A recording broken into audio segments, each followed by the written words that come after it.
Hi, it's Steve.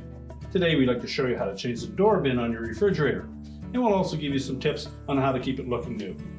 Now, to replace the door bin on this style of refrigerator, we'll begin by opening the door up, remove any items that may be in that bin, then we'll lift up on it and pull it away from the door liner. If your model uses the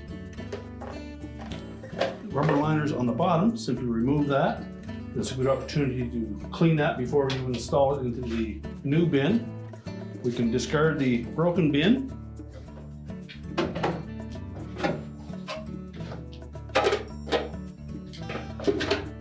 Replace the liner, make sure it's sitting flat.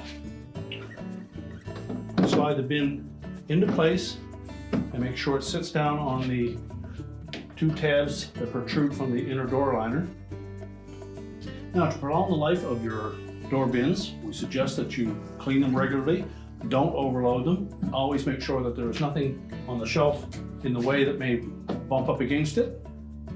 And when washing them, simply use a liquid dish detergent and wash them in lukewarm water. We can close the refrigerator up, and your repair is complete.